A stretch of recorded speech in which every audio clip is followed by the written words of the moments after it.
Inilah podcast Marasa. Ini tempatnya untuk kita berbicara. Assalamualaikum warahmatullahi wabarakatuh. Kembali lagi dengan saya Agus Firmansyah, peserta Latsar CPNS Provinsi Sulawesi Barat, OPD Dinas Kehutanan Provinsi Sulawesi Barat.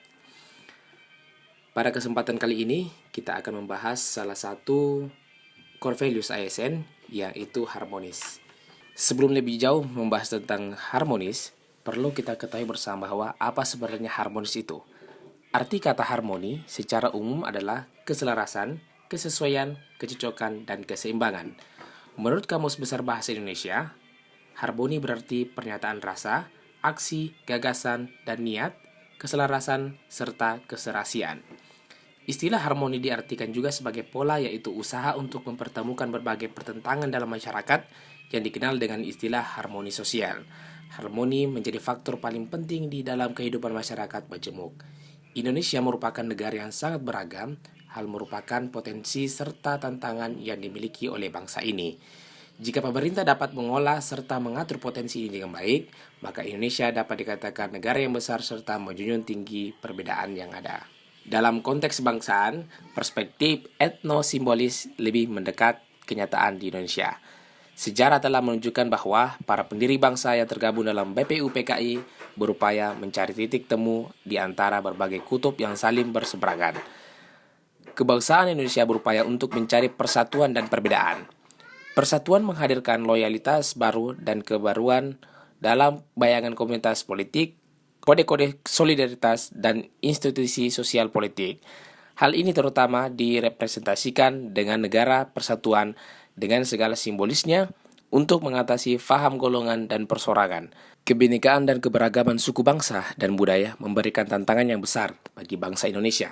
Wujud ketantangan ada yang berupa keuntungan dan manfaat yang antara lain berupa dapat mempererat tali persaudaraan, menjadi aset wisata yang dapat menghasilkan pendapatan negara, memperkaya kebudayaan nasional sebagai identitas negara Indonesia di mata seluruh negara di dunia, dapat dijadikan sebagai ikon pariwisata sehingga para wisatawan dapat tertarik dan berkunjung ke Indonesia.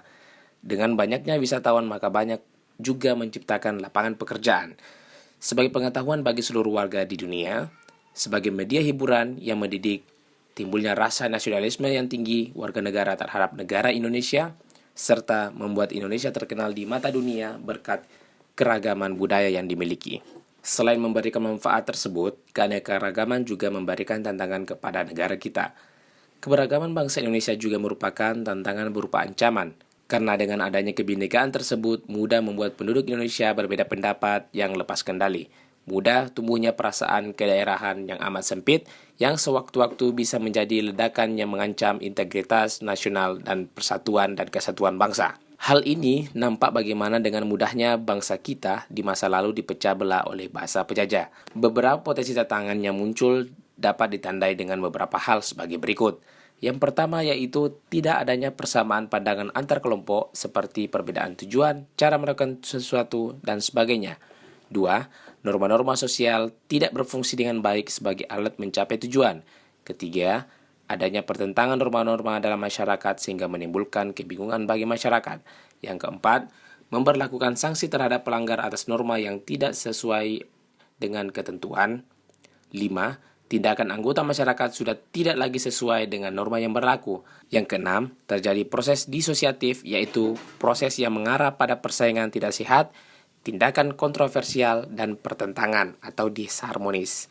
Yang ketujuh, menguatnya etnosentrisme dalam masyarakat, yaitu berupa perasaan kelompok di mana kelompok merasa dirinya paling baik, paling benar, dan paling hebat.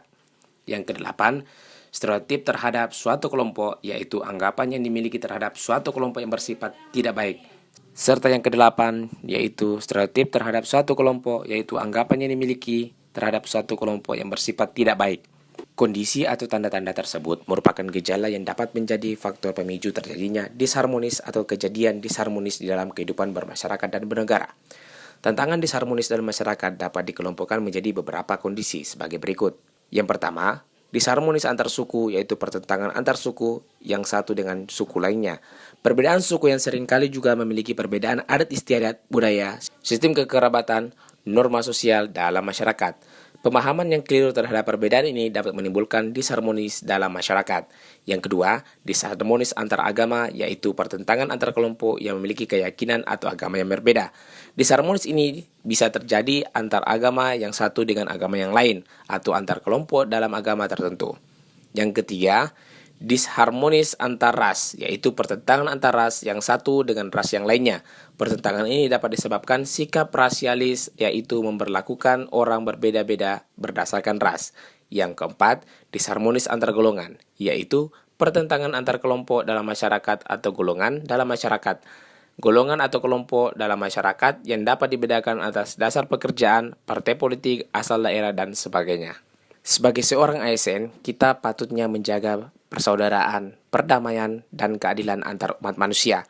Penanganan masalah akibat keberagaman budaya membutuhkan pendekatan yang bijak, karena masalah keberagaman berhubungan isu-isu sensitif seperti suku, agama, ras, dan golongan. Dalam menangani masalah yang ditimbulkan dalam keberagaman budaya diperlukan langkah dan proses yang berkesinambungan.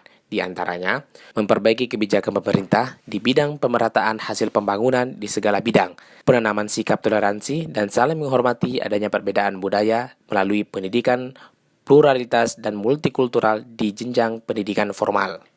Sebagai pelayan publik, setiap pegawai negeri atau ASN senantiasa bersikap adil dan tidak diskriminasi dalam memberikan pelayanan kepada masyarakat. Mereka harus bersikap profesional dan berintegritas tinggi dalam memberikan pelayanan. Tidak boleh mengejar keuntungan pribadi atau instansinya belaka, tetapi pelayanan harus diberikan dengan maksud memperdayakan masyarakat, menciptakan kesejahteraan masyarakat yang lebih baik. Untuk itu, integritas menjadi penting bagi setiap pegawai ASN, senantiasa menjunjung tinggi nilai-nilai kejujuran, keadilan, tidak korupsi, transparan, akuntabel, dan memuaskan publik. Dalam menjalankan tugas pelayanan kepada masyarakat, ASN dituntut dapat mengatasi permasalahan keberagaman, bahkan menjadi unsur penting dalam perekat bangsa untuk menjaga keutuhan negara kesatuan Republik Indonesia. Itulah sebabnya mengapa peran dan upaya selalu mewujudkan situasi dan kondisi yang harmonis dalam lingkungan bekerja ASN dan kehidupan bermasyarakat sangat diperlukan.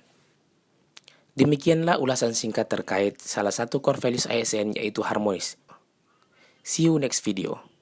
Inilah podcast Marasa. Ini tempatnya untuk kita berbicara.